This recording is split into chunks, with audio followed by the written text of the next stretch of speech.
बुलाकर पूछताछ करने के लिए हमारे पास डीजीपी साहब के ऑर्डर है। देखिए, हम उस लड़की को जानते जरूर थे, लेकिन उसके मर्डर में सवाल हम करेंगे प्रद्युमन जी, आपको सिर्फ जवाब देना है। इंस्पेक्टर, हम आपके बताए हुए टाइम पर आ जाएंगे, लेकिन आपसे एक रिक्वेस्ट है, आपको जो कुछ भी मिला है प्लीज मीडिया में उसे लीक मत कीजिएगा। आप बिल्कुल बेफिक्र रहिए दशरथ जी, हमें वीडियो मीडिया में लीक करने का कोई शौक नहीं, हमें बस रश्मि के मर्डर केस से मतलब।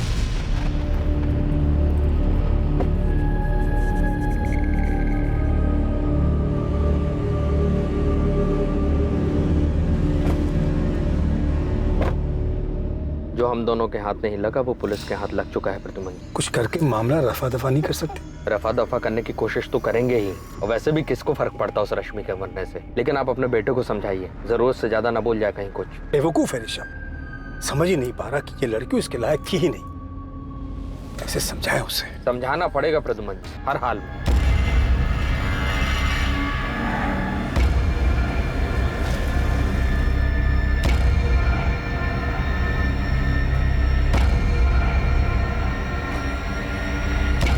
परितोष मिश्रा,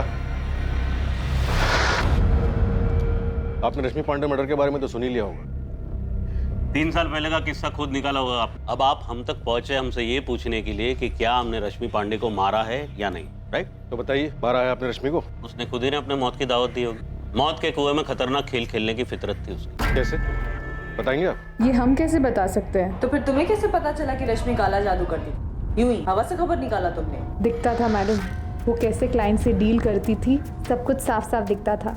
और क्लाइंट से इन्वेस्टमेंट हासिल करने के लिए क्या क्या तिगड़म लगाती थी। विकास, तुम्हारे चाचा कुछ न कुछ तिगड़म लगा के तुम्हें और तुम्हारी माँ को चूना लगाएंगे। तुम अपने चाचा को जानते हो, वो इतने सीधे आदमी तो है नहीं जिसने तुम्हारी माँ या रश्मि दीदी के लिए कभी कुछ सोचा हो। तो हम क्या करें सोनू? तुम अपने चाचा को कह दो कि वो तुम लोगों की जिंदगी में दखल ना दे। तुम उनसे कह दो कि अब सब कुछ तुम ही संभाल लोगे। तुम पर हुक्म चलाने के लिए अब रश्मि दीदी तो है नहीं, तो अब तुम्हें हर चीज का उपाय खुद ही ढूंढना होगा। 29 वर्षीय रश्मि पांडे, जिसकी हत्या कर दी गई थी, एक बहुत ही साधारण परिवार की लड़की थी। वो इतने सारे लोगों के साथ इतनी सारी चीजों में कैसे उलझ गई थी? हर किसी के साथ उसकी एक अनसुलझी कहानी थी। हर किसी को उससे ईर्ष्या थी। कौन था इनमें से जो उसकी वजह से इतनी तकलीफ में था कि उसने गुस्से में आकर रश्मि पांडे को मारने का मन बना लिया?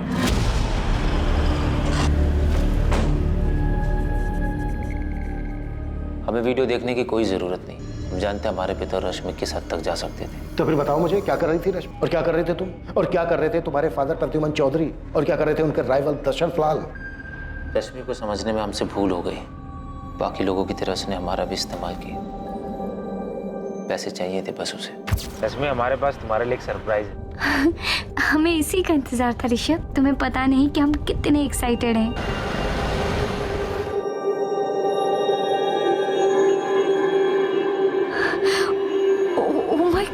ऋषभ, ऋषभ, ये तो डायमंड है। डायमंड ही है, सिर्फ तुम्हारे लिए। और इससे भी बड़ा सरप्राइज है मेरे पास। शादी करोगी मुझसे? पापा मम्मी, ये रश्मि पांडे है। नमस्ते। हम इनसे शादी करना चाहते हैं। तुम करते क्या हो रश्मि? हम एक इन्वेस्टमेंट कंसल्टेंसी एजेंसी में काम करते हैं सर, और हम वहाँ के सेल्स मैनेजर हैं। और सबसे ज्यादा सक्सेसफुल भी। और तुम्हारे माता पिता क्या करते हैं? तुम रश्मि से शादी करना चाहते थे, लेकिन ये बात हमें ना तो रश्मि की माँ ने बताई, ना ही उसके चाचा ने, और ना ही उसकी फ्रेंड सुप्रिया ने। कोई आपको क्यों बताता? रश्मि ने तो अपनी माँ को खुद बताया था कि उसने हमारा इस्तेमाल हमारे पिता तक पहुंचने के लिए किया है। लेकिन किस लिए पहुंचना चाहती थी वो तुम्हारे पिता तक? क्या लेना देना था उसका उनके साथ? वही जो पारितोष मिश्रा के साथ लेना देना था। खुशहाल परिवार था हमारा, बीवी थी, बच्ची, सब कुछ अच्छा चल रहा था। हमसे ही गलती हो गई। परितोष, आज के बाद जियो और हमसे मिलने की कोशिश भी मत करना, तुम समझे? गीता प्लीज प्लीज मेरी बात सुनो, ऐसे छोड़ के हमारी जिंदगी से दूर रहो परितोष। हमने डिवोर्स के लिए केस फाइल कर दिया है, अब तो बस एलिमोनी देने के लिए तैयार रहना। अब तुमसे हमारा कोई लेना देना नहीं है। अरे जिया बेटा, गीता गीता प्लीज हमारी बात सुनो। गीता सर, गीता! उस लड़की रश्मि के चक्कर में पड़ने का अंजाम हम आज तक भुगत रहे। क्या कुछ नहीं दिया हमने रश्मि को। जाहिर है आप दो जिंदगियां एक साथ जो जी रहे थे। बिल्कुल सही कहा सर आप। हम दो जिंदगियां एक साथ जी रहे थे, लेकिन हमें नहीं पता था कि रश्मि के भी दो रूप थे। रश्मि अपनी बॉडी का इस्तेमाल करती थी और क्लाइंट से इन्वेस्टमेंट लाती। ऐसा कैसे कि उसकी माँ, भाई, चाचा को इस बारे में कुछ पता ही नहीं था? हम लोग बहुत आराम से इसका हल ढूंढ लेंगे। हमें नहीं लगता कि चाचा जी कुछ गलत कर सकते हैं। ये रश्मि पांडे आपकी भक्ति?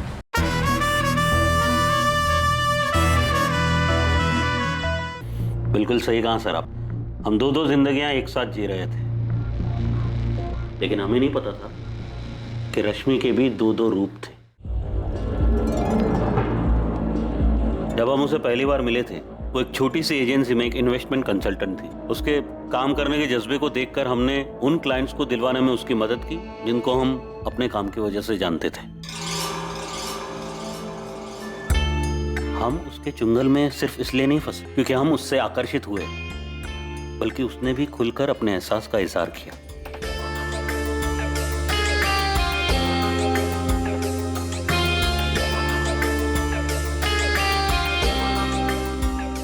ये लो रश्मि, खास तुम्हारे लिए। अब तुम इससे जो चाहे खरीद सकते हो। पर पारितोष, तुम क्यों कर रहे हो ये सब हमारे लिए? कोई बात नहीं, अगर तुम्हें पसंद नहीं तो मैं रख लेता हूँ। I love you Paritosh. I love you too. हम एक दोहरी जिंदगी जी रहे थे और हमें बुरा भी लगता था कि हम अपनी बीवी को धोखा दे रहे हैं।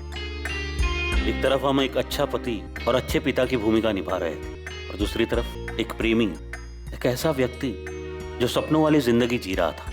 परिवार और एक जवान प्रेमी का एक ही वक्त में दोनों का आनंद ले रहा था। बहुत ही अजीब, बहुत ही स्वार्थी इंसान लग रहे होंगे आपको, पर सर यकीन मानिए हमारा, हम बहुत ही शर्मिंदा है हमारे की। हमें इस बात का एहसास ही नहीं था कि रश्मि की वजह से हमारी जिंदगी तबाह हो जाएगी। हमने तो एक कोठी खरीदी थी उसकी। वो रमेश विहार वाली? हाँ, हम उसके लिए कभी पैसों की परवाह नहीं करते थे।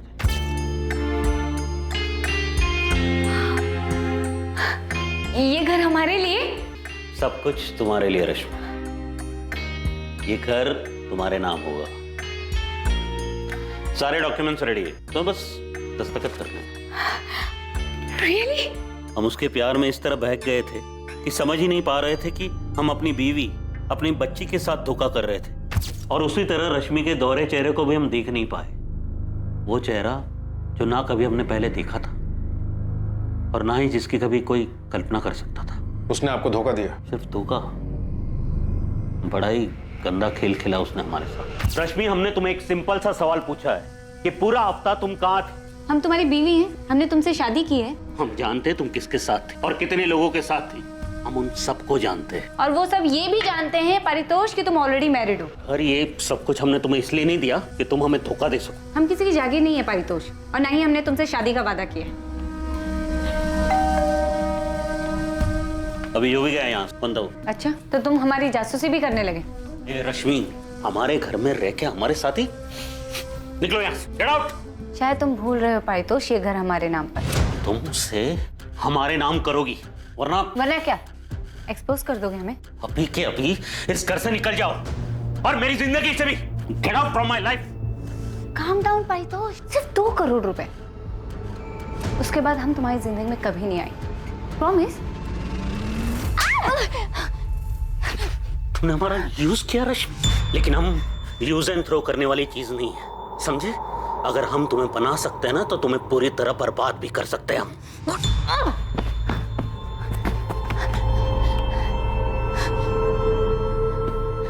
अब मारो, हम मारो पारितोष, मारो ना। ये क्या कर रही हो तुम? 2 करोड़ पारितोष। देखो देखो वहाँ हमने कैमरा सेट किया है। क्या? जी हाँ, इस बेड पर जो कुछ तुमने हमारे साथ किया है वो सब रिकॉर्डेड है। रेप के केस में अंदर करवा देंगे हम तुम्हें। इस्तेमाल किया है तुमने हमारा पारितोष, शादी के नाम पे धोखा दिया है हमें। ये घर भी तुमने हमें बेवकूफ बनाने के लिए हमारे नाम पर किया है। ये वीडियो हम पुलिस और मीडिया को दे देंगे, फिर देखते हैं कौन किसको बर्बाद करता है। 2 करोड़ पारितोष, 2 करोड़, वरना हम ये वीडियो वायरल कर देंगे। तुम्हें पता भी नहीं पारितोष कि जो हम चाहते हैं उसे पाने के लिए क्या क्या कर सकते हैं। हाँ, रश्मि सब कुछ रिकॉर्ड करती थी, सब कुछ पहले से प्लान किया हुआ था उसने। बहुत ही शातिर लड़की थी। तो आप कौन से संत हो? नहीं सर, हम संत नहीं, बहुत बड़े चंट हैं। लेकिन इस बात की उसे खबर नहीं थी कि हम क्या क्या कर सकते थे। इससे पहले कि वो ब्लैकमेल करके 2 करोड़ मुझसे मांगती, मैंने उसकी सारी बातें अपने मोबाइल में रिकॉर्ड कर रखी। वो हमें मात दे इससे पहले हमने उसे मात दे।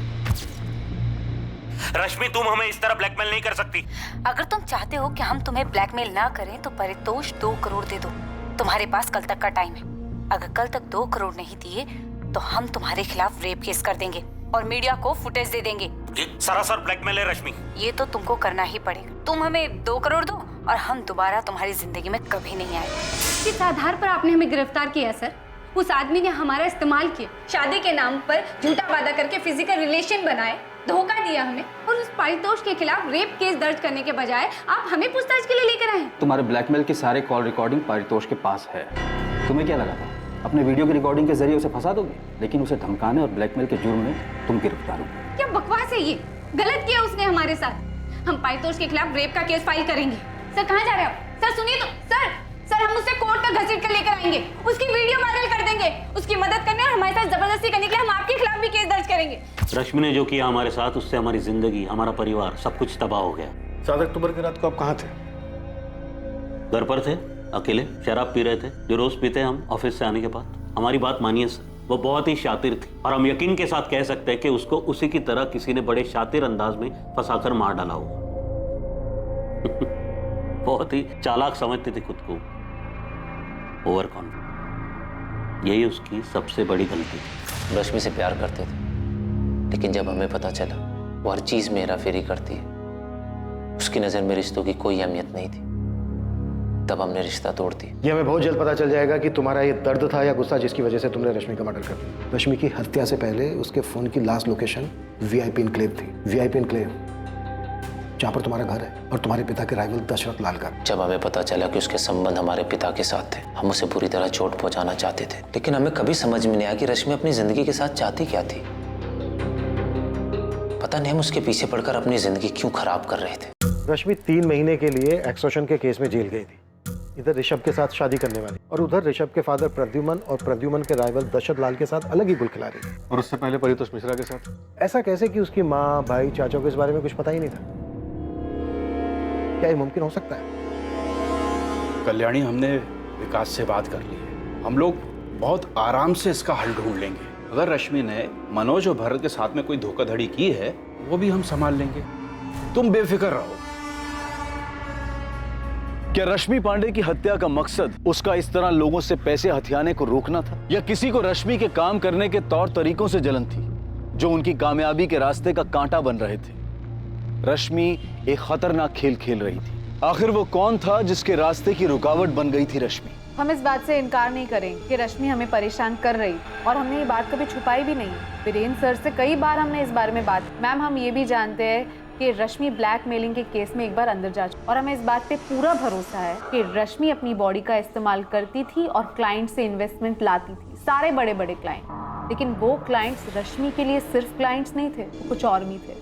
पायल, हमने तुम्हारे ऑफिस कलीग ध्रुव से बात की क्योंकि हमने ये कहा था कि रश्मि की लाश पानी के ऊपर आ गई, वरना मिसिंग ही रह जाती। अगर आपको लगता है कि ऐसा कहने से हम रश्मि के मर्डर में इन्वॉल्व है या हमने उसका मर्डर करवाया है, तो माफ कीजिए। हमने ये बात सिर्फ इसलिए की क्योंकि ये बात साफ है, जो भी रश्मि का हत्यारा था उसने बॉडी के साथ पत्थर इसलिए बांधा था क्योंकि वो नहीं चाहता था कि लाश पानी के ऊपर आ जाए। तो फिर रश्मि का मर्डर किसने किया पायल? मैम, हमने आपसे पहले भी कहा था, हम मानते हैं हम रश्मि को पसंद नहीं करते थे, जलते थे उस, लेकिन इसका ये मतलब नहीं कि हम इस हद तक गिर जाए कि उसका मर्डर ही करवा दें। लेकिन रश्मि मर्डर करने के बारे में सोच सकती थी कि ऐसी हरकतों की वजह से उसका मर्डर हुआ होगा। कर्मा मैम, कर्मा। जावेद, कुछ हाथ लगा? एक बाबा है, अपने आप को काली बाबा बोलता है। उसके पास जाती थी क्या रश्मि पांडे? हाँ, मैंने ज्यादा पूछताछ की नहीं, क्योंकि उसको भनक लग जाती तो वो भाग जाता। कहाँ मिलेगा ये काली बाबा गोविंद? स्टेशन के पास वाले मार्केट एरिया मैडम, वहीं बैठा है। एड्रेस भेज रहा हूँ, अभी भी वहीं मिलेगा ये बाबा। जो बात थी हम साफ साफ बता रहे हैं। हाँ, हमारे रश्मि के बीच में शारीरिक संबंध है, जिसको रिकॉर्ड करके वो आपको ब्लैकमेल करने लगी। कौन सा ब्लैकमेल? ब्लैकमेल उसे किया जाता है जो कुछ देने से इनकार करता है इंस्पेक्टर। वैसे हमको पहले से पता था कि वो लड़की रिकॉर्डिंग करती है। तो आपको लॉकर के बारे में भी पता होगा? नहीं, हमको किसी लॉकर के बारे में कुछ पता नहीं था, लेकिन उस लड़की ने पारितोष मिश्रा के साथ जो किया वो भी हमको पता था। अब आप खुद सोचिए कि इतना सब जानने के बाद भी बिना बैकग्राउंड चेक किए हम उसके पास जाते। बैकग्राउंड चेक करने के बाद भी आपने उसको अपने साथ बेडरूम में वीडियो बनाने दिया? प्रद्युमन जी, चुपचाप आप रश्मि पांडे को पैसे देते रहे और बदले में आपने उससे वीडियो रिकॉर्डिंग की मांग नहीं की। मांग इसलिए नहीं की क्योंकि हम जानते थे कि वो इसका हमारे खिलाफ इस्तेमाल नहीं करेगी। क्यों? उसने ऐसी गारंटी दी थी आपको? देखिए क्या है, उसे जो पैसे चाहिए होते थे हम उसे दे देते थे, इसलिए हम जानते थे कि वो बस वीडियो रिकॉर्डिंग करके रखती, उसका इस्तेमाल नहीं करते थे। देखिए, हम एक बात साफ साफ बता देते, हाँ, रश्मि को पैसा देने का सिलसिला ब्लैकमेलिंग के बाद ही शुरू हुआ था। जब आपको पता ही नहीं था कि वो वीडियो रिकॉर्ड करके इस तरह पता नहीं था कि उसने रिकॉर्डिंग की थी। अच्छा, तो इस रिकॉर्डिंग के जरिए तुम हमें ब्लैकमेल करना चाहते? नहीं। तो रिकॉर्डिंग क्यों करी और किसके कहने पर करी? खुद की मर्जी से। इरादा क्या है तुम्हारा? जो कुछ हमें चाहिए उसको पाना चाहते हैं दशरथ जी। क्या पाना चाहती हो?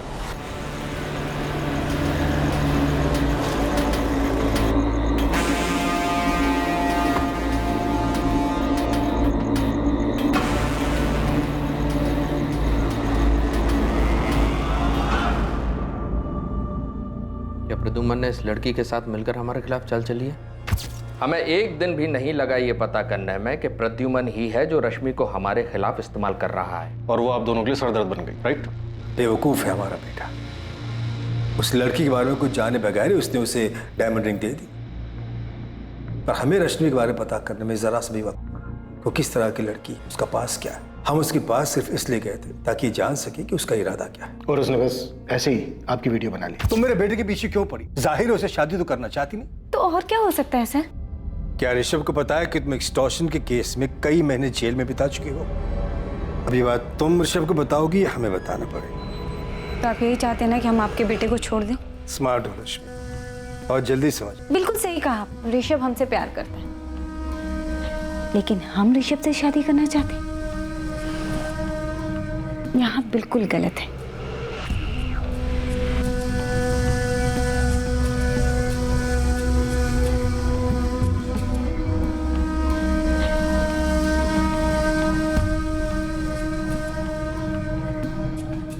हम उसके पास सिर्फ अपने बेटे को छुटकारा दिलाने गए थे, लेकिन हुआ ये कि आप उसके जाल में फंस गए। उसने आपकी वीडियो बना ली और आपको ब्लैकमेल करने लगी। दशरथ जी को लगा कि हमारी आपसी रंजिश के चलते इनका वीडियो हमने बनवाया है, लेकिन रश्मि तो हमसे भी पैसे लिया करती थी। ऐसे वीडियोस बनाकर पैसे लेती थी, ये कहना बिल्कुल गलत है, क्योंकि पैसे तो हम उसको वैसे भी देते थे और अच्छे खासे देते थे। भाई देखिए, हम भी उसके पास सिर्फ आनंद के लिए ही जाते थे और जो कुछ वो मांगती थी वो दे दिया करते थे। और जैसे उसने वादा किया था, उसने खुद ही हमारे बेटे के साथ ब्रेकअप भी कर लिया। वो आप दोनों के वीडियोस बस ऐसे ही बना रही थी? अब उसने क्यों बनाया, क्या करने वाली थी, ये तो उसने नहीं बताया। हमारे ख्याल से ये उसका बैकअप प्लान था। देखिए, उसे एक अच्छी जिंदगी जीने का शौक था। महंगी गाड़ी, महंगे कपड़े, बहुत सारे पैसे, ज्वेलरी। उसे अपना एक लाइफस्टाइल मेंटेन करना होता था। उसे लगा होगा कि अगर हमने पैसे देने बंद कर दिए तब क्या होगा, तब ये वीडियोस ब्लैकमेल करने के काम आएंगे। बिल्कुल यही बात है और एकदम साफ है। देखिए, वो खूबसूरत तो थी ही, लेकिन इसके अलावा एक खासियत और थी उसमें। वो अपनी ओर लोगों को आकर्षित करना बहुत अच्छे से जानती। आप लोगों के बयान में बहुत तालमेल नहीं है। ऐसा इसलिए लग रहा है कि आप लोगों को रश्मि के मर्डर का शक हम पर है, लेकिन हम दोनों के पास उसके मर्डर की कोई वजह ही नहीं है। ठीक है, थैंक यू। इंस्पेक्टर, एक और बात बता दूं आपको, इससे पहले कि आप खुद पता लगाएं या गुस्से में आकर हमारा बेटा आपको ये पता है। 7 अक्टूबर को हम रश्मि के घर गए थे। कब? रात में। हम अक्सर उसके पास रात ही में जाया करते थे। तुमने मनोज पाठक को धोखा क्यों दिया? बस ऐसे। क्या इरादा क्या है तुम्हारा रश्मि? क्या मिलता है? आपको क्या मिलता है यहाँ आकर? हम तो यहाँ मजे के लिए आते हैं, लेकिन तुम्हें कौन सा मजा मिलता है लोगों को इस तरह धोखा देकर, वो भी तब जबकि तुम्हें इतना कुछ मिल रहा है हमसे, दशरथ लाल से और भगवान जाने और कितने लोग। इतने पावरफुल होने के बाद भी पावरफुल बनने की चाहत से आपको क्या मिलता है? यही राजनीति है। यहाँ एक बार जो सत्ता का स्वाद चख लेता है, उसकी सत्ता की भूख और बढ़ जाती है। हम भी अपने आप को ऐसे ही पावरफुल समझते हैं। आप खुद को ही देखिए। आप कहते तो हैं हम मजे के लिए आते, लेकिन यहाँ आना बंद नहीं कर सकते। तुम्हें क्या लगता है रश्मि, हम तुम्हारे वीडियो के डर से यहाँ आते हैं? अब ये तो नहीं पता, लेकिन आते तो हैं यहाँ। रश्मि, तुम बहुत स्मार्ट हो, कि तुम जैसे लोगों से मैं डर नहीं लगता। तुम हमारे लिए बहुत छोटी सी तितली हो, लेकिन तुमने मनोज पाठक जैसे लोगों को चीट करना बंद नहीं किया। तुम बुरी तरह मात खाओगे। सब करना छोड़ दो। तुम अपने लिए गड्ढा खोद रही हो। और तकरीबन रात 8 बजे हम उसके घर से निकले। उस रात की रश्मि की सारी मूवमेंट की इन्फॉर्मेशन है। रात को 8:30 बजे तक रश्मि अपने घर पर ही और 9:05 पर उसके फोन की लोकेशन थी VIP एन्क्लेव। और 9:15 पर उसका फोन वीआईपी एन्क्लेव में स्विच ऑफ हो गया। लेकिन उसको हमने कभी अपने घर बुलाया ही नहीं। ना ही कभी हमने अपने घर बुलाया। आप तो हमारे बेटे के बारे में जानते ही। उस रात रश्मि को किसी ने फोन नहीं किया और न ही रश्मि ने किसी को किया, पर उस रात रश्मि घर से बाहर निकली थी। और प्रद्युमन जी, आप अब बता रहे हैं कि उस रात आप रश्मि से मिले थे? ये सच है, इसलिए बता दें। प्रद्युमन जी, आप उस लड़की से मिलने गए थे, ये बात आप खुद बताकर अपनी जान छुड़ा रहे हैं। भाई देखिए क्या है, ऋषभ हम पे नजर रख रहा था, उसने हमें देखा था वहां, तो फिर इस बात को छुपाने का कोई मतलब ही नहीं था। प्रद्युमन जी, आपका बेटा उस लड़की के इश्क में था, उसकी आपसे नाराजगी की वजह से कहीं ऐसा तो नहीं कि आपके वहां से निकल जाने के बाद रश्मि को लेकर निकला और जानबूझकर हमारे घरों की लोकेशन की तरफ गया ताकि हम दोनों को फंसा सके? हो सकता है सर। हमारे पापा तुम्हारे घर क्या कर रहे थे? हाथ छोड़ो हमारा ऋषभ, हमें दर्द हो रहा है। डर तो हमें भी हुआ था जब पापा ने हमें तुम्हारी बातें बताई। पारितोष मिश्रा वाली बात तुमने हमें क्यों नहीं बताई? पापा ने हमें ये भी बताया कि तुम हमसे शादी नहीं करना चाहती हो। हाँ, हम तुमसे शादी नहीं करना चाहते ऋषभ। तुमने हमारे साथ ऐसा क्यों किया? हमारे साथ ही क्यों? नहीं करना चाहते हम तुमसे शादी ऋषभ, और अगर जानना चाहते हो तो सुनो, तुम्हारे पापा का फिजिकल रिलेशन है हमारे साथ। तो रश्मि की last phone location VIP enclave में दिखा के या तो कोई प्रद्युमन और दशरथ इन दोनों पॉलिटिशियंस को फंसाने की कोशिश कर रहे हैं, या फिर ये दोनों को स्टोरी बना रहे हैं। ये भी पॉसिबल है कि ऋषभ रश्मि से अपना बदला और अपने पिता पर गुस्सा दोनों एक साथ निकाल रहा हो। आई मीन एक तीर से दो निशाने। पर मुझे लग रहा है कि हमें रश्मि के परिवार वालों से एक बार पूछताछ करनी चाहिए। उसके साथ लखनऊ में इतना कुछ हो गया और उन लोगों को कुछ पता ही नहीं।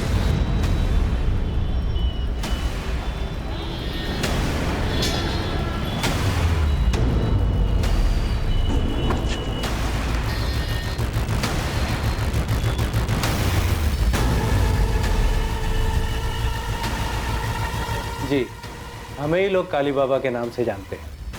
ये रश्मि पांडे आपकी भक्त थी? जी, बहुत ही समर्पित भक्त। रश्मि के जीने का तरीका, उसके पैसे कमाने की चाहत, फिर चाहे वो किसी भी तरीके से, ये सब जाके हमें अब पता चल रहा है। आप लोगों ने तो हमें कुछ नहीं बताया और हमें अब जाके पता चल रहा है कि वो किसी बाबा के पास भी जाती थी और उस बाबा ने हमें बताया कि वो वशीकरण सीखना चाहती थी, बहुत सारा पैसा, बहुत सारा पावर हासिल करना चाहती थी। कल्याणी जी आपने और विकास तुम, आप दोनों हमेशा यही कहते रहे कि आप लोगों को कुछ नहीं पता कि वो क्या कर रही थी, क्या चाहती। रश्मि कहाँ हमसे कभी कुछ ठीक से बताती। आप दोनों में से उससे किसी ने नहीं पूछा ये पैसा, ये गाड़ी उसके पास कहाँ से आ रहा है, क्या कर रही है वो? रश्मि दीदी पूछने पे भी कहाँ जवाब देती थी। तुम्हारे किराने की दुकान सही चल रही है ना? हाँ। तो उस पर ध्यान दो। गाड़ी कहाँ से आई ये जानकर तू क्या करेगा? रश्मि बेटा वो माँ, अरे आपको पैसे चाहिए होते तो मांग लो, लेकिन कहाँ से आई कैसे आई ये जानकर क्या करोगी? अरे काम करते हैं हम। और चाचा जी कुछ बोले तो उनको कहना पहले अपना घर संभालें। अभी चाचा जी ने पूछा क्या तुमसे? तू ना चाचा जी का राग अपना बंद कर। तुझे दुकान चाचा जी ने दिलाई है हमने? आती थी यहाँ कई बार, लेकिन जब भी कुछ पूछो कभी कोई जवाब ही नहीं देती थी। जो आप कह रहे हैं उन सारी चीज़ों का हमें अभी पता चल रहा है। हाँ, जब से वो यहाँ से गई है उसके रहन सहन में बदलाव आया था, वो तो हम देख रहे थे। हमें बहुत डर भी लग रहा था, मन में काफ़ी सवाल भी उठ रहे थे, लेकिन सवाल का जवाब ना मिले तो क्या करें हम? रश्मि दीदी के जेल जाने के बाद हमने और माँ ने दोनों ने कोर्ट कचहरी के चक्कर लगाकर उन्हें जेल से छुड़वाया था। ये रश्मि के जेल जाने वाली बात, ये भी आप लोगों ने हमें नहीं बताई? वो बात इसलिए छिपाई क्योंकि वो हम सब के लिए शर्म की बात थी। जब रश्मि यहाँ हमारे साथ रहती थी, जब उसके पापा इस दुनिया में थे, तब सब कुछ ठीक था। जैसे वो शहर गई, बहुत बदल गई। उन्हें इतना गुरूर क्यों था और वो इतने पैसे और पावर का क्या करना चाहती थी, ये हमें नहीं पता साहब। रश्मि पांडे ने जिस बाबा की मदद ली थी, उस बाबा से पुलिस द्वारा की गई पूछताछ से कुछ हैरान कर देने वाले तथ्य सामने आने वाले थे। हर वो चीज जो रश्मि हासिल करना चाहती थी, वो रश्मि की तरह ही रहस्यमयी होती जा रही थी। ये भी एक रहस्य था कि उसकी हत्या कैसे हुई और किसने की उसकी हत्या। रश्मि को वो पावर्स किस लिए चाहिए थी? लोगों को अपने वश में करने के लिए। किन लोगों को वो अपने वश में करना चाहती थी? वो पॉलिटिशियन दशरथ लाल या प्रद्युमन चौधरी। रश्मि क्या चाहती थी इन दोनों से? Political power? हमें इसकी कोई जानकारी नहीं। ओह काली बाबा, इस लड़की का मर्डर हुआ है और हमें पता चला है कि ये काला जादू करती थी, और अभी आपने बताया कि वशीकरण सीखना चाहती थी, तो सीधे सीधे बताइए ना, वशीकरण किस लिए सीखना चाहती थी? चाहती क्या थी ये लड़की? किसको वश में करना चाहती थी? अरे हम थोड़ी पूछते हैं हर किसी से कि तुम किस पे हावी होना चाहते हो। वो आई थी सीखने के लिए कि दूसरों को अपने वश में कैसे किया जाता है।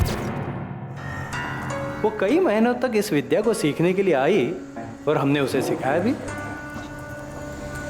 वो बताती थी कि हमने उसे जैसा ध्यान करने सिखाया था वो नियमित रूप से वैसा ही ध्यान करती थी। जिस तांबे के सिक्के के बारे में आप बात कर रहे थे, वो सिक्का आपको रश्मि के पास मिला?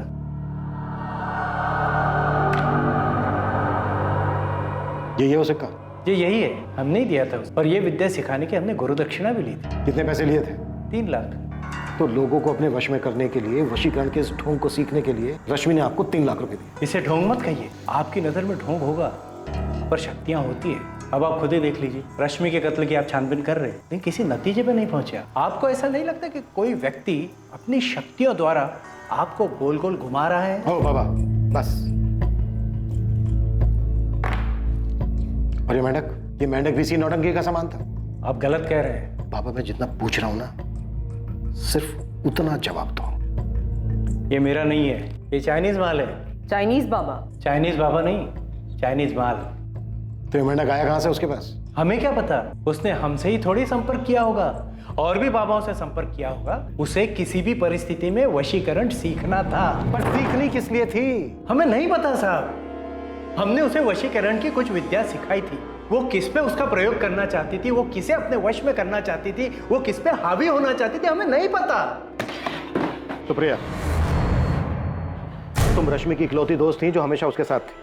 अब ये तुम बिल्कुल मत कहना कि तुम्हें इस बात का नहीं पता कि रश्मि किसके साथ क्या गुल खिला रही थी जिसने उसका मर्डर कर दिया। 3 साल पहले का परितोष मिश्रा या रश्मि का एक्स बॉयफ्रेंड ऋषभ चौधरी, या ऋषभ चौधरी का फादर प्रद्युमन चौधरी या दशरथ लाल, या रश्मि की ऑफिस कलीग पायल त्यागी, किसने मर्डर किया है? किसने?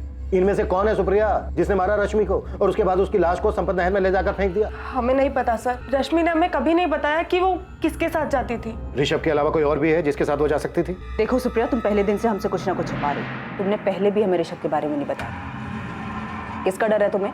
बोलो।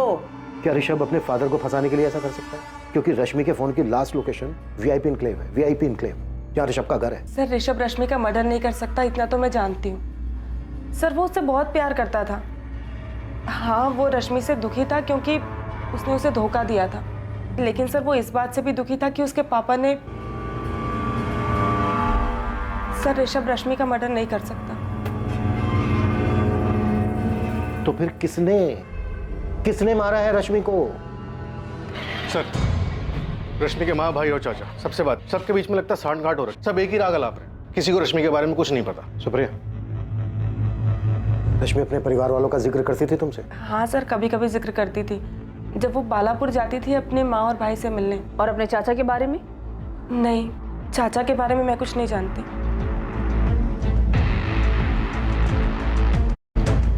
तो पायल त्यागी, ऋषभ चौधरी, परितोष मिश्रा और दशरथ लाल, इन चारों में से किसी के भी फोन की लोकेशन रश्मि के घर के आसपास या फिर संपत नहर का नहीं दिखा रहा है। प्रद्युमन चौधरी के फोन की लोकेशन तो रश्मि के घर का ही दिखा रहा है, पर उसने तो खुद ही बोला था कि उस रात वो रश्मि के घर पे ही था। कहीं इस प्रद्युमन ने तो रश्मि को नहीं मारा और हमें घुमा रहा है। तो कैमरा रिकॉर्डर घर से गायब, इसके पीछे प्रद्युमन चौधरी ही लग रहा है। पहले उसने रश्मि को मारा होगा, फिर गाड़ी में ले जाके संपत नहर में फेंक दिया होगा और किसी और से अपना फोन वापस घर भेज दियो। प्रद्युमन चौधरी का पर्सनल गार्ड है अफजल शेख, उसको उठा के पूछें। मारा उसी ने है जिसे पता था कि रश्मि के बेडरूम में कैमरा लगा, और वो ये भी जानता था कि रश्मि ब्लैकमेल करने के लिए रिकॉर्डिंग करती है। ये पक्की बात है कि रश्मि का मर्डर उसके घर पर ही हुआ, वो भी उसके बेडरूम में। और किलर कोई सुराग नहीं छोड़ना चाहता, इसलिए उसने कैमरा रिकॉर्डर निकाल लिया क्योंकि उसमें मर्डर की घटना रिकॉर्ड हो गई। तो रश्मि का पहला शिकार परितोष मिश्रा, जिसने उसे घर खरीद के दिया था, उसे पता था कि बेडरूम में कैमरा लगा हुआ। देखो वहाँ हमने कैमरा सेट किया है। प्रद्युमन चौधरी और दशरथ लाल को भी पता था कि रश्मि के बेडरूम में कैमरास लगे हुए, और उन्हें यह भी पता था कि रश्मि उनकी रिकॉर्डिंग रखती थी। और सर रश्मि का एक्स बॉयफ्रेंड ऋषभ, उसे भी पता था कि रश्मि उसके पिता के साथ क्या कर रही थी। इससे ये पता चल रहा है कि अगर इनमें से किसी ने किया हो तो वो डीवीआर के साथ साथ कैमरास भी निकाल के ले जाते। वो हमारे लिए कोई ऐसा सुराग, डिवाइस या लॉकर नहीं छोड़ता जिसमें हमें पेन ड्राइव जैसा सबूत मिले, क्योंकि ये सब जानते थे कि रश्मि रिकॉर्डिंग करती थी और इस रिकॉर्डिंग की वजह से वो इन लोगों को ब्लैकमेल भी कर रही थी। तो वो रश्मि की ऑफिस कलीग पायल त्यागी, पायल रश्मि से नफरत करती थी, तो फिर रश्मि पायल को अपने घर के अंदर क्यों आने देगी? और सर रश्मि को मार के सुप्रिया को क्या मिलेगा?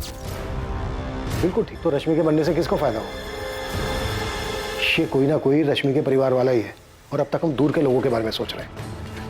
केस की जिस तरफ पड़ताल कर रही टीम का ध्यान नहीं गया था, अब वहीं से एक बहुत अहम सुराग मिला था, और इस जानकारी से रश्मि पांडे की हत्या के राज का पर्दाफाश हो गया था। हाँ गोविंद, बालापुर से कोई खबर? सब डायरेक्ट नहीं पूछ, लेकिन रश्मि के भाई विकास का किराना स्टोर है, इसमें उसका पार्टनर है सोनू कश्यप, उससे बात किया मैंने। सोनू ने हमें बहुत जरूरी खबर दी है जो विकास ने हमें कभी नहीं बताया। क्या इन्फॉर्मेशन है? भोलाराम पांडे, विकास और रश्मि का चाचा, वो दोषी हो सकता है।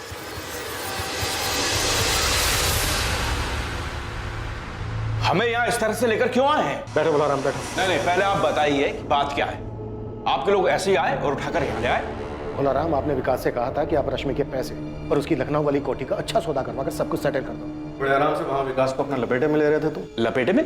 क्या कह रहे हैं आप? वो मेरा भतीजा है, थोड़ा भोला है, इसीलिए मैंने कहा था। भोला है तो फिर आपके नीचे दबा हुआ है। विकास, जब तेरे चाचा ने तुझसे ये सब कहा तो तूने आके हमें क्यों नहीं बताया? मैडम जी, हमें नहीं लगता कि चाचा जी कुछ गलत कर सकते हैं। तेरे दोस्त सोनू कश्यप ने हमसे साफ कहा कि तू ना समझ, तेरे चाचा सब हड़प लेंगे, रश्मि के रहते हुए ऐसा नहीं कर सकते, इसीलिए उन्होंने रश्मि को रास्ते से हटा। नहीं, चाचा जी ऐसा नहीं कर सकते। और अगर किया है विकास और ये बात तुझे पता है तो तू अपनी बहन के हत्यारे को बचा रहा है। विकास, ये बात जानता है ना तू? क्या ये रश्मि की मनमर्जी थी जिसने आपको ये काम करने के लिए उकसाया? क्या फिर अपने बेटे दीपेश के थप्पड़ का अपमान बर्दाश्त नहीं कर पाए और मरवा दिया रश्मि को? दीपेश को थप्पड़? हाँ, थप्पड़। विकास ने हमें बताया कि रश्मि ने दीपेश को थप्पड़ मारा था और इस बात का गुस्सा आपको भी था और दीपेश को भी। हमारी माँ कुछ भी बोले वो अलग बात है चाचा जी, लेकिन आप किस हक से हमारे घर के मामलों में दखल दे रहे हैं? रश्मि, अपने चाचा जी से ऐसी बातें मत करो। सब तुम्हारा ही किया धरा है कल्याणी। आज हमारे भाई सब जिंदा होते तो इसकी हिम्मत नहीं होती ऐसी बात करने की। और इन्हीं हरकतों की वजह से हमें उल्टा सुल्टा सुनना पड़ता है। क्या बातें सुननी पड़ती हैं दीपेश? सुनो रश्मि, अब तुम यही गांव में रहोगी, कोई जरूरत नहीं है लखनऊ जाकर कोई काम करने की। ये लक्षण तो देखो, कैसे कैसे कपड़े। तो आप अपनी आंखें बंद कर लीजिए ना चाचा जी, हमें क्या करना चाहिए क्या नहीं करना चाहिए उसके लिए हमें आपकी परमिशन नहीं चाहिए। ऐसे कपड़े पहनती हो, गांव के लोग तुम्हारे चरित्र पर सवाल उठाते हैं, जानती हो तुम? रश्मि, जब कोई हमारे बारे में ऐसी बातें कहे ना तो ऐसा थप्पड़ मारना चाहिए दीपेश, ना कि चुपचाप सुनना चाहिए। अब तुम और चाचा जी निकलो यहाँ से, क्या करना है वो हम खुद देख लेंगे। ये आंखें ना किसी और को दिखाना दीपेश, मुझे नहीं। आप कहना क्या चाह रहे हैं? 3 साल पहले जो तू मैं हुई थी उसके बदले अब हमें जाकर ये सब? दीपेश, तेरे मुंह से सुनना चाहता हूँ सब कुछ। अपना फोन गांव में छोड़कर लखनऊ गया था ना तू 7 अक्टूबर को? अकेले गया था या फिर किसी के साथ गया था? अरे साहब, हमें चीड़ थी रश्मि दीदी से, तो हम उसको मिलने क्यों जाएंगे सर? वो भी 3 साल बाद एक थप्पड़ का बदला लेने के लिए। थप्पड़ की ठेस दीपेश को ही नहीं, हमें भी लगी थी, विकास को भी लगी, कल्याणी को भी लगी, हम सबको लगी थी। हम सब रश्मि के व्यवहार से और उसके पहनावे से परेशान थे। तो सबने साथ में मिलकर मारा रश्मि? आपका बेटा दीपेश, रश्मि की मां कल्याणी और रश्मि का भाई विकास। अरे साहब, ये क्या बात कर रहे हैं आप? हमें तो ये भी नहीं पता था कि रश्मि दीदी लखनऊ में कहाँ रहती है, ना खुद उसके भाई विकास को या उसकी माँ को पता था, तो हम कैसे मारते उसको? आप असली कातिल को तो पकड़ नहीं पा रहे, इसलिए मनगढ़ंत कहानी बना रहे हैं। हमने उसके साथ ऐसा किया था, ये किसने बताया आपको? विकास ने? नहीं, वो बता ही नहीं सकता। पुलिस को मिली एक छोटी सी सूचना के आधार पर रश्मि पांडे के सभी करीबी रिश्तेदारों से पूछताछ के दौरान पता चला कि रश्मि की हत्या में उसके चाचा भोलाराम पांडे और उसके बेटे दीपेश पांडे का हाथ हो सकता है, लेकिन उनके खिलाफ कोई ठोस सबूत नहीं मिल सका। पर पुलिस की टीम के रश्मि के गांव बालापुर जाने से इस केस में एक नया मोड़ आ गया था। इसने दोषी को बेनकाब कर दिया था और ये इस केस की जांच कर रही टीम को बेहद हैरान कर देने वाला था। सर, कॉल रिकॉर्ड्स और लोकेशन के हिसाब से इनमें से हम किसी पे भी हाथ नहीं डाल सकते। सबने अपने फोन गांव में छोड़कर यहाँ लखनऊ में आके कांड कर दिया। तो ट्रैफिक डिपार्टमेंट संपत नहर की तरफ जा रहा है, सभी रास्तों की सीसीटीवी फुटेज स्कैन कर रहे हैं। रश्मि की लाश को नहर तक ले जाकर फेंकने के लिए किसी गाड़ी का इस्तेमाल तो हुआ होगा, शायद फुटेज में दिख जाए। हाँ महादेव जी, अब तो आपके डिपार्टमेंट से किसी बड़े खुलासे के होने का इंतजार है। इब्राहिम, भोलाराम और उसका बेटा दीपेश और रश्मि का भाई विकास, इन लोगों के खिलाफ कोई सबूत नहीं मिला, लेकिन ये आदमी जिसने इस केस में भोलाराम को संदिग्ध बताया, ये कौन है? उसका नाम सोनू कश्यप है, विकास के किराने की दुकान में उसका पार्टनर है वो। एक बार उसे ट्रैक करो, शायद कुछ मिल जाए। हाँ, ये दिखा है इस फुटेज में। 7 अक्टूबर की रात को एक रोड पर जहाँ सीसीटीवी लगा, एक टैक्सी में है, खुद चला रहा है, लेकिन ये संपत नहर वाली रोड नहीं बल्कि लखनऊ की एक रोड।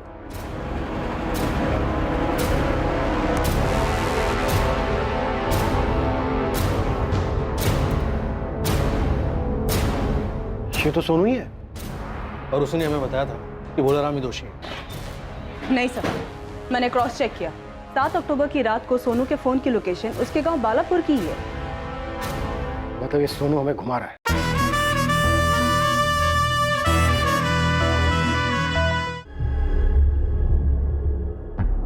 क्या गेम खेल रहा है तो सोनू?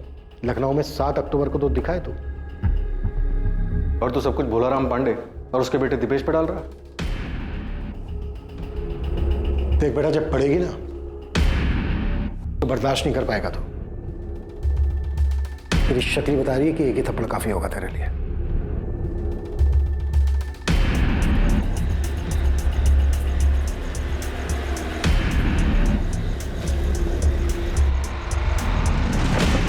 अभी रुक, अभी नहीं, थोड़ी देर इंतजार करना पड़ेगा। दीदी से मिलने कोई गया है।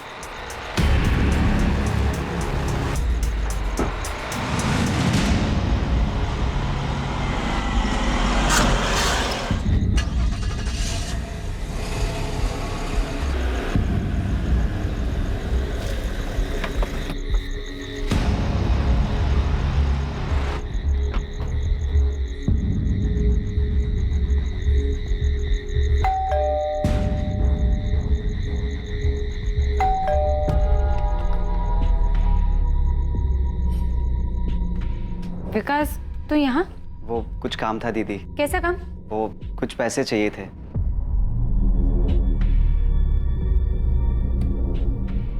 इसको क्यों लेके आए यहाँ? दीदी हम इसके साथ ही आए हैं, इसकी गाड़ी में। एक बात बता, आज जब दोपहर में हम बालापुर आए थे तो माँ ने तो ऐसा कुछ नहीं कहा कि उन्हें पैसे चाहिए। दीदी वो हमको चाहिए दुकान के लिए। तुमसे अगर दुकान संभाली नहीं जाती तो उसको बंद करके घर में बैठ जाना, कदे नुकसान कम ही होगा। सुन, 5,000 नहीं दे सकती। ये ले, 2,000 रख ले, इतने ही बहुत है।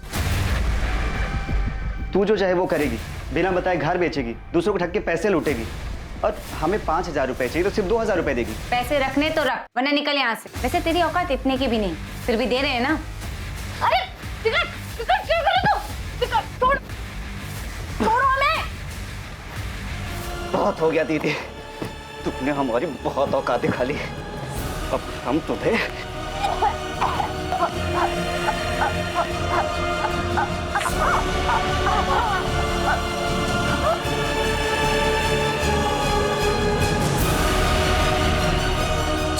चल निकलते हैं यहाँ से। तू वो कैमरा रिकॉर्डर निकाले, जल्दी देख, यहीं कहीं होगा। वो लोगों को ब्लैकमेल करके ठगने के लिए लगा के रखती है।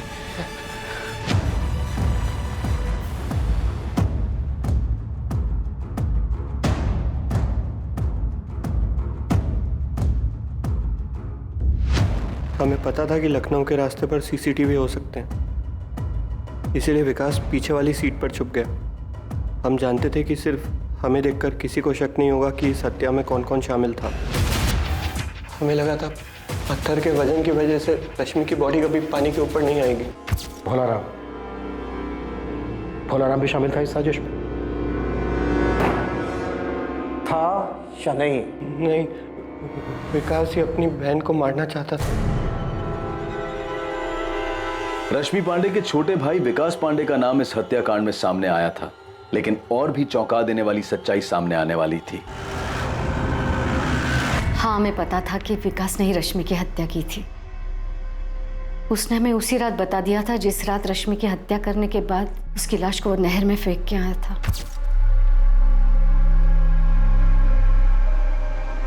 तुमने ठीक किया बेटा, वो उसी लायक थी।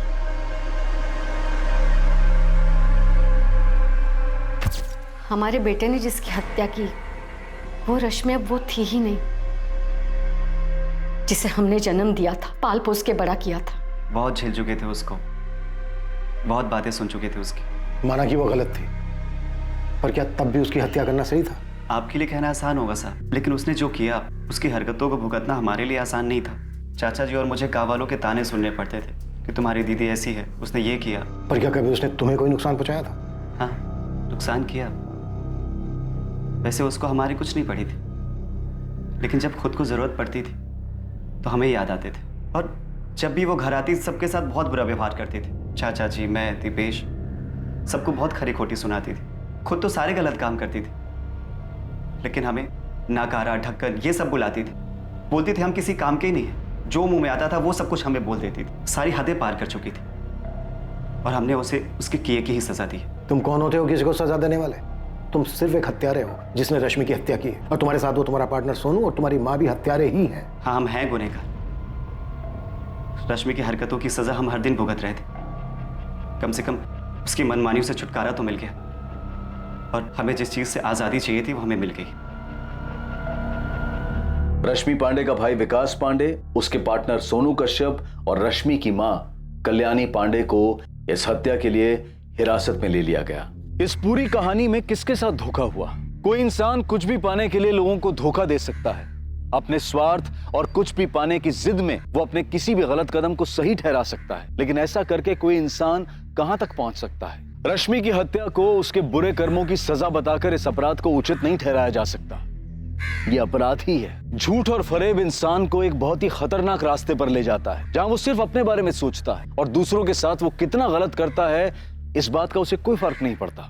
लालच और स्वार्थ इंसान के देखने और समझने की क्षमता को खत्म कर देते हैं, जिसकी वजह से वो सही और गलत में फर्क नहीं कर पाता और ये उसके लिए घातक साबित होता है। अब मैं अनूप सोनी आपसे विदा लेता हूं। अगले एपिसोड में रात 10:30 बजे आपसे फिर मुलाकात होगी एक और नए केस के साथ। और याद रखें, क्राइम और आपके बीच में सिर्फ इतना फर्क है कि आप कितने सतर्क हैं। सतर्क रहें, सुरक्षित रहें।